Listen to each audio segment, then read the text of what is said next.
The following is for entertainment purposes only. We are not financial advisors. We are not responsible for any losses, only the profits. Top 5 farm and land stocks out there. It's kind of a combination of that'll get you through making money on people that are farming. All right. If you haven't seen my step 1, part 1 of this, I go into more of kind of my bigger thesis on the whole thing. I'm going to try to just jam through the next ones here. These are some great companies and some great plays that I think are pretty neat. And I think you guys are going to find them a little bit interesting here. So first one we're going to talk about today is CAL, Maine Foods Inc. USA ticker symbol is CALM, C-A-L-M. I usually don't try to give ticker symbols. People keep asking me. The reason I don't like to is because depending on where you're at or your country, you could type in CALM and it could be something totally different, like a laxative or something, okay? And we don't want you getting the wrong stock. So just always try to type in the name and then also research that name and make sure that that's the right ticker, because I don't want you just blindly buying CALM, okay? Let's jump right in here. I really like this play. This is a super power egg system, okay? These are like the high-end Gucci eggs. These are the guys who don't make the 5 dozen for $10. These are the guys that are $5 per dozen. All right.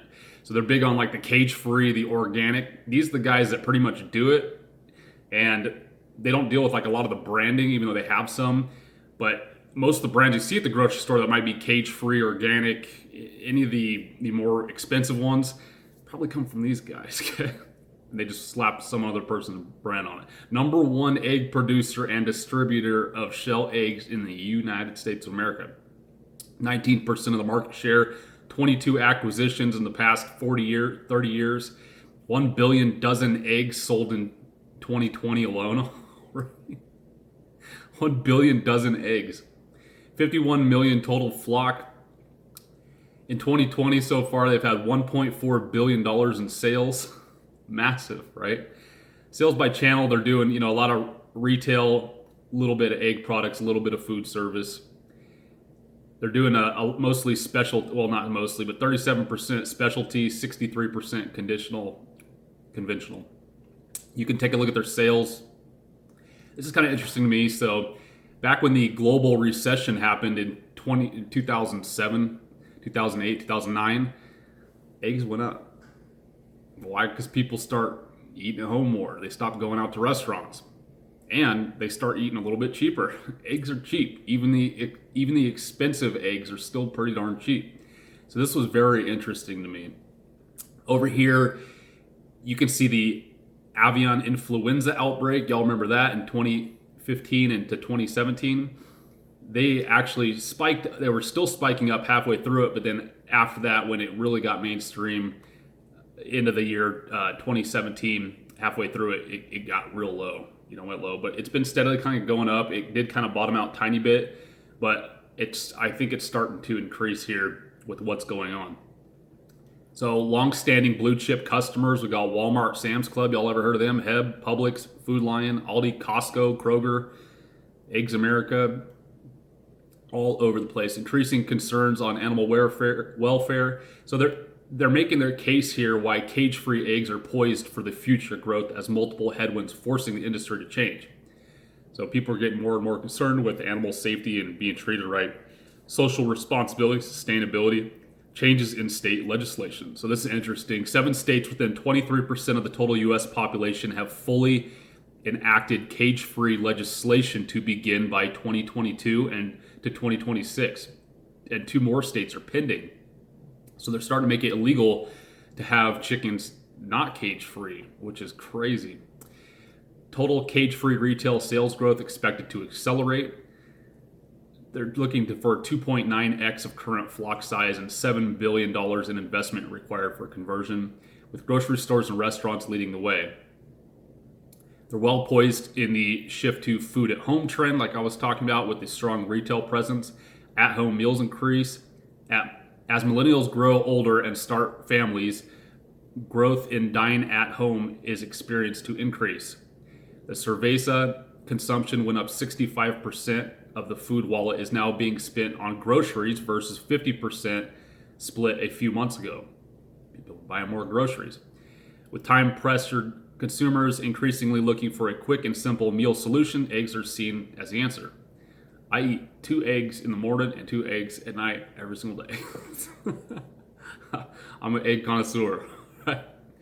Calling in the sales, they're just showing here that everything's going up, right? Everything's buying more. Strong commitment to a sustainable platform. These guys are big. Like, check this out. So that for the environment, 28.4 thousand acres of responsibly managed and owned land acres throughout the United States. 10% reduction in energy consumption with the installation of efficient LED lighting per facility installed. They don't use artificial hormones or anything on their eggs. 50% reduction in phosphorus generated by operations in 2018 compared to 2016. This is good. This keeps the rivers and lakes. It keeps the oxygen levels low. When you have too much phosphorus and phosphate spills into rivers and lakes, that's what creates more oxygen, which creates more algae, which creates dead fish. What creates the weird fish and then the weird things that start happening to lakes is usually because of phosphates, the salts, bad salts getting in there from fertilizers, bad fertilizers, all that. 100% domestically sourced soy meal and corn purchased to manufacture feed. 49 dedicated compliance managers ensuring food safety and quality. So basically, these guys are on it. You know, they're kind of ahead of the trend for everything. They've even got organic. All of our organic facilities are audited by third parties to monitor compliance and adherence to our food safety programs and national organic program standards. $371 million invested into expanded cage-free production for facilities, equipment, and related operations. Just getting huge. This is just showing, in their Utah facility, they're looking to do cage-free and specialty egg capacity expansion. They're targeted to complete that in 2022. So they're still growing that, getting bigger. Continue to invest in cage-free production with our approved expansion products across portfolios. Significant opportunities, fragmented market with meaningful consolidation opportunities, proven integration capabilities, and capturing synergy potential, buyer of choice for smaller players. So it's cool because, you know, the smaller, like the organic farmers, the guys who were doing like that stuff a long time ago, it's easier for these guys to come in and buy them because they're finally getting cool. So people were doing it before it was cool, and now it's getting cool. So now they're trying to come in and swoop them on up and take everything over. Financials are great for these people. Sales $1.4 billion this year. EBITDA of $79 million. Cash investments $232 million. Working capital $429 million to play with. No outstanding debt on top of all of that. I like it. Revenue. Q4 2019 was at 281, I'm guessing, million. Q4 20, they're expecting to almost double that to 453 million. 61.6% increase is what they're looking for. Not only that, the net average selling price is going up 48.3% from last year. These are huge numbers. Absolutely monstrous numbers. And the cool thing is the stock has not shown that into its price yet. Earning per share at a loss of 41 cents a share. They're saying by Q4 they're going to have a $1.24 earning per share. Eggs sold going up. If you get the big picture here, man, it's an industry. It might be a good time to get in. Largest producer of shell eggs, nimble, well capitalized. The stay-at-home thing is helping. Robust financials, great. So where are we at? So in 2016, they were all the way up to about $63. Started riding down. This was the whole influenza thing. See, when this started happening, started going down. It went up, kind of balanced back down, but now we're kind of out of the uptrend. You know, March, was this March? Yep, March we smacked down to right about $31. And now we're only at 38. Yeah, so it actually rode up to like 46 and a half. And we've got probably a nice line there at 46 and a half. But now it's sitting all the way down here, which looks like a great entry point to me. It hit 37.50, which is another line we could draw across. And now it is starting to go up. It's up at 38.88. I think this one's kind of neat. I mean, it's absolutely positioned right. Financials are right. they're in the right industry. They're in the greenish industry for eggs, the more healthy side of it. You know, the long-term play on this, I think this one's pretty rad. And, you know, I could see this one continuing to definitely grow up, especially when Q4 numbers come out. This thing could spike. You know, and if it does, if it even gets back to where it was in 2016, that's almost 2xing your money. Pretty neat. What do y'all think about that one? Y'all eat eggs like I do?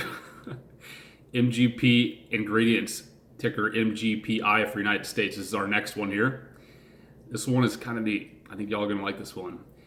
So these guys are big on the products used to make all sorts of stuff, right? So they make like hybrid yeast and like wheat stuff and barleys and all that. So say you're going to make a whiskey, or say you're going to make Beyond Meat. You need to buy these super refined hybrid kind of wheats and all that are super specialized, a little bit better, maybe has a little bit better rising, maybe more sticky or whatever that they've already made. These guys have their own branded versions of all that, and they sell it to the big manufacturers. Not only that, they have their own brands of some alcohol too, and they're focusing on super high end. This is called MGP. How we can help create exceptional distilled spirits. They got products, resources, and support, food ingredients for products, resource support. A leading supplier of premium distilled spirits and specialty wheat proteins and starches. In 2019, they had sales of $362.7 million. Did you ever think that just selling a little bit of specialty wheat proteins and starches, you can make that much, you pull that much money coming in a year? Unbelievable. So the ingredient section is getting them, looks like, you know, maybe a fifth of the pie, and 4/5 is for the distillery, for like the hard A, right? Distilled products, leading supplier of premium bourbons, rye whiskeys, distilled gins, and vodkas. Largest U.S. supplier of rye whiskey. Largest U.S. supplier of distilled gin. Ingredient Solutions, largest U.S. supplier of specialty wheat proteins and starches. So again, that's like Beyond Meat, Impossible Meat. I think if they could tie the Beyond Meat to these guys, if they ever let them come out and admit it, this thing could fly, because as y'all might know, Beyond Meat is massive. You know, not big for farmers, but it is, because they're supplying the stuff that makes it Beyond Meat. Unique capabilities and capacities. They're Ashton, Kansas. Anyone in Kansas out there, huh? Indiana Distillery, top 5 American whiskey producers, largest supplier of rye whiskey, bourbon, gin. Warehouses, distillery of gin, proteins and starch, specialty wheat, proteins, starches, wheat. Strong position to grow in the markets. So people are drinking more. Okay. Especially with what's going on, people are just drinking a little bit more. Today, distilled spirits have experienced 10 straight years of market share gains in the U.S. Premiumization trends across categories continued to drive U.S. volume growth for high-end and super premium brands in 2019. So they're up. Just in a year, super premium American whiskey is up 22.2%, rye whiskey 14.7%, super premium gin 31.7%. Anyone a gin drinker out there? Anyone like gin? Bull case for American whiskey. Everything's going up. 5-year U.S. car remains robust. It's going up. Historical length of trends in the United States indicates sustainable growth opportunities. Everything is going up for the cases. Yeah? Growth of American whiskey category continues to outperform overall distilled spirits in the industry. So people are getting into whiskey. The other thing with whiskey and American whiskey, if you put the American whiskey on it, they're starting to make a ton from exporting it. So other countries and nations and all that, when they want to drink like a high-end whiskey, they want something from America. How do I know that? Because it's selling. They're buying it. They're ordering it more than Americans sometimes. Strongly positioned to serve growing markets. Plant-based new products launches up 65% since 2012. Global sales of alternative meats expected to reach $100 billion in the next decade. 16% of U.S. consumers eat meatless once per week. That blew my mind. 16% of Americans eat meatless once per week. That is crazy. You know, you wouldn't think it because like you go to the grocery store and you only got like one little tiny little section of like a meatless patty. Meat substitute products introduced in the United States have increased 84% in the past 5 years. 85% of consumers regard dietary fiber as a healthy component of their food. You got to have the fiber in there. Starches used for fiber are expected to grow in volume 6.7% CAGR for the next 5 years. New product launches with non-GMO claims are up 10.2% since 2015. So they also have that. So they also have like the non-GMO wheats and starches and proteins that they can use for them. American whiskey accounts for 65% of all U.S. spirit exports. That blew my mind too. So 65% of all hard alcohol exported is whiskey. The European Union is the top exporter market for American whiskey. Unbelievable. Total American whiskey exports almost $1 billion last year. American whiskey is underdeveloped outside the United States despite current tariffs. Exports will be a key driver for long-term growth. Here are some of their brands that they have of, you know, whiskeys and gins. These are ones that they actually make, and again, they're focusing on like super high-end stuff. Y'all try any of these? Green Hat Gin? I don't know. 8 Straight, Remius, Rossville Union. Strong balance sheet and cash flows provide investment for growth. Evaluating M&A opportunities, maintaining a broad offering of aged whiskey inventory, supporting new distilled growth with adequate barrel warehouse capacity. So they even store tons of it. You know, it's just sitting there getting enhanced. Attracting, developing, and retaining talent. Check this out. Another reason I think that you all might like them and why we could play this as a green play also is ongoing sustainability efforts that they're putting in. 100% of electricity sourced from renewable wind energy.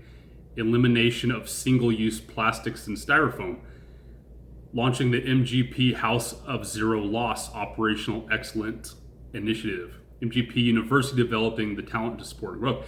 So every single piece of electricity that is used is from the wind. How cool is that, right? Q2 sales were up 2.3% with both segments reporting growth. It's big in this sort of industry, 2.3% in just a quarter. Key drivers, distillery products growth, primarily due to strong sales of aged brown goods and increases sales of industrial alcohol. Ingredient solutions improvement due to optimized sales mix and production towards our highest margin products. So again, moving towards the high end stuff. If people are going to spend money, might as well spend it big, right? If you're going to go grab a beer, have a drink, you know, you want to get the best one you can get, right? You want nasty ones make you sick. Double-digit sales percentage growth of aged whiskey despite the pandemic uncertainty. So we're going to continue to see this because even though this whole thing will end, people are going to still be sitting at home a lot more, all right, and not going out as much. I think we still got a long road ahead of things going up. The premium, the food grade alcohol, and for industrial alcohol. So they even sell like byproducts of the alcohol for gas, yeah, like ethanol fuels and all that. Distillers feed, warehouse services, they even charge for all that. Sales growth 5.4% represents strong demand for specialty wheat products. So this is like the Beyond Meat, ingredient solutions, specialty wheat starches, total ingredient solutions are up 5.4%. The wheats, the proteins, awesome.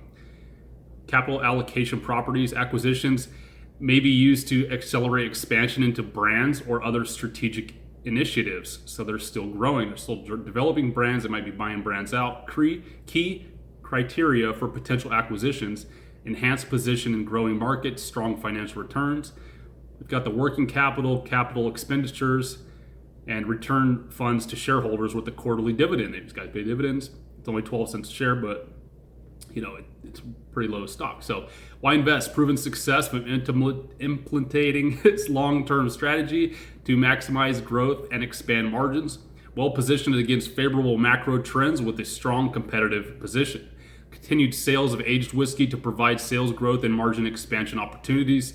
Enhancing focus on development and branded platforms. Specialty wheat products post consistent revenue gains and strong gross margin expansion. So again, the fake meat is still growing. It's going to continue to grow because it's the cool thing, I guess. Strong balance sheet and cash flow generation capabilities allow for additional investments to deliver long-term shareholder value.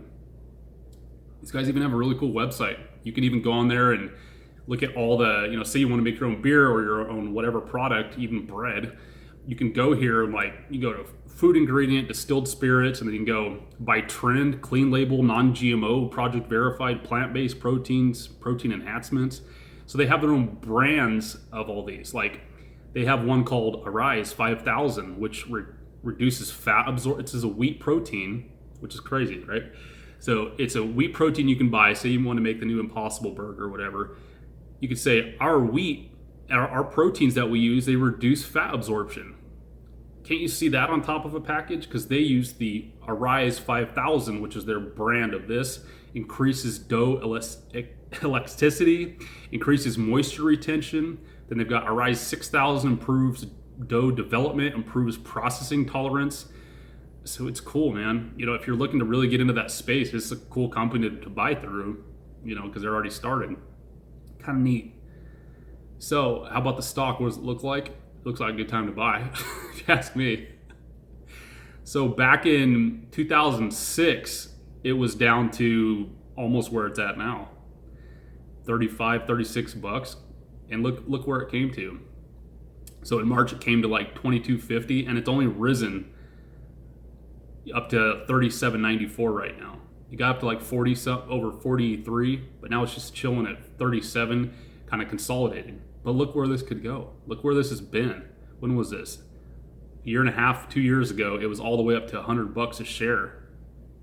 So this thing has a lot of room to run. This is a 3Xer if you hit potential last. And again, once people start seeing, they've had these little run-ups because people know what's going on, and they're like, okay, yeah, of course people are going to be eating at home more, but I think it's going to continue to grow. So once they keep hitting these quarterly statements that are keeping increasing 5% or whatever, a quarter, that's insane. So I like this one a lot, because you're getting not only the spirits, the ingredients for it, but you're getting their own brands of it. They're going to keep buying more. They also house it all. But then the whole bakery thing, and then the whole plant-based food movement, which is going to continue to grow if you ask me, they're making money on all that, and I like it. What do y'all think of this one? Here's another one that I can't leave out, and this is AG Eagle. Have you guys seen my video on this? If you haven't, check it out. But this is a drone company, and you're thinking drone, what? But these guys are known for agricultural, the AG Eagle. What they do is they have these drones that go up and they will map your farm out, and they can tell you all sorts of data, right? Temperature of certain crops in the dirt and whatever, but they're geared towards farmers. So that's cool play on it. But the other main play we're in it is because we're 95% sure they're working with Amazon. And when they get that contract, that'll also zoom up. But this is still a side play for farming because farmers are starting to use this. Are there other drone companies that use kind of the same technology and stuff? Yeah, so there's other drone ones you can get into, but I like the fact we have the potential for a huge announcement with Amazon. So if you haven't watched that, please watch that one. This next one is really cool. Y'all like lemons? How about Limoneira? Since 1893. They have an awesome team, of course. They got Old Avocado guys, Purina, Airgas, Sunkist. Global demand for fresh citrus grows. Big on lemon. Attractive and growing global market. We know that. We've already figured that out, right? If you don't know this, lemon is used for health and beauty, lifestyle, cleaning, recipes, so it's also used for cleaning. I know it's pretty big. But we're getting more than just lemon with this. We're also getting a lot of avocado exposure, and then you're also getting orange, but then they also have like the other high-end kind of citrusy fruit stuff. Like it looks like papayas and grapes and blood oranges and ruby red oranges, stuff like that. These guys have all that, and again, you can look at the numbers going up. It's got like a 35-degree angle going up. It's fantastic. Bearing acre, that and these guys, they've got multiple farms all over, or if they own parts of farms all over the world, and they continue to keep buying them up. Their plan within the next year is looks like it's like 20% up. They're going to go from 6.6 to 8.5 CAGR, fruit-bearing acres. They're showing here that they're more than just an independent grower or an independent packing house. They're all of it. They also do cooperative packaging memberships. So they just keep continuing their size, their volume, and their products and services. They got high quality everything, of course, low cost production, vertical integration, scale enabled growth. Here's a fantastic map outlook of what and where they're growing stuff. So, they got the avocados all over the United States.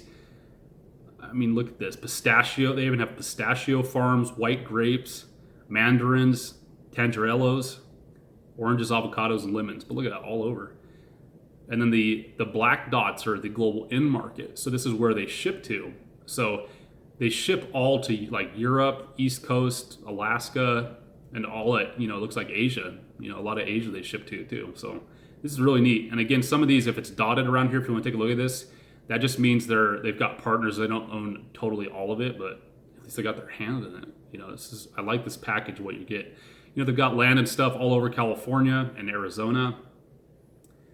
It just keeps going on and on. San Pablo, Oxnard. Y'all been to Oxnard? One of the largest growers, packers, marketers, and distributors of lemons in the United States. Fresh lemon consumption is going up, just like most citrus here. A leader in the highly fragmented lemon industry. They've also got proprietary brands they've acquired: Fountain, Golden Bowl, Palia, and Santa. But they're acquiring more and more, which is, it's good. A couple of years ago, in 2016, they spent $29 million and totally revamped their packaging facility. Now it looks like this. They've got a totally modern setup versus their old one here. Continued growth in core segments like avocado. So avocado industry is still going up. I know it's going up for moms for their kids, because they're finding you got a lot of good fat in it. I don't know if there's any protein in avocados. Anyone know? Put it down. But it's a lot of good fat, and there's a lot of good things about avocados, and they're still finding out more. This is kind of weird to me though that oranges kind of took a dip. I don't know if something came out with oranges or something, but like in 2014 they definitely took a dip. It looks like they might be headed up a little bit, but regardless, they got everything else. And you've got these crazy variety ones with the new flavors, these weird guavas and blood oranges and all that. Looks like that's slightly increasing too, which is great. So this is kind of neat. Non-core accelerators will unlock value. Further growth in the citrus division can be funded with incremental cash flows from these and other ongoing development projects. Harvest at Limoneira. Luminaria entered a partnership with Lewis Group of companies to develop Harvest at Limoneira, a residential and commercial real estate project to monetize non-core ag business land. So what's going on here? So they have a bunch of land that they're like, we can't really make too big of a profit on this piece of the land that we own. And so what they do, they paired up with KB Homes. If you've heard of KB Homes, they're a huge builder. And they said, hey, let's make a whole housing division. And they did it.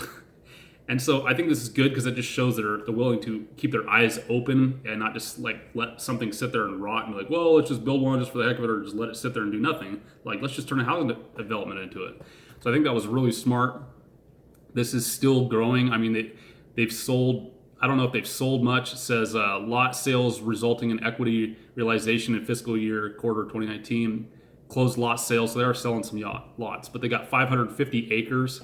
Total expected units, 1,500 units. It's not a very good time for new home builders right now, but whatever, they got it, And who knows what kind of contract they hooked up with KB about. Maybe they just sold the land to KB, or maybe they're going to take a cut. I'm not sure. I didn't look up the exact things about it. Here's another rad one. Non-core accelerators will enhance value and provide cash flow. Additional cash flows. Rental operations. Rental properties provide steady cash flow and support expansion in the citrus industry. 245 farm worker hour housing units. So they're also giving housing to the people working on the farm, because a lot of them are kind of in the middle of nowhere, And where are you going to go? Where are you going to lay your head at night? They got places written into them. Stable tenant base. Majority of tenants are company employees. Rental operations are an important mitigation to workforce attrition. 3% of 2018 revenue. So they're like, oh, now you want a place to live now that you're working for us? We got that too. At the low price, $1,000 a month. There's another rad one, okay? They've got water rights. 28,000 acre feet of owned water rights usage rights and pumping rights to the water associated with Limoneira land. Recent water rights sales have priced at $20,000 per acre foot.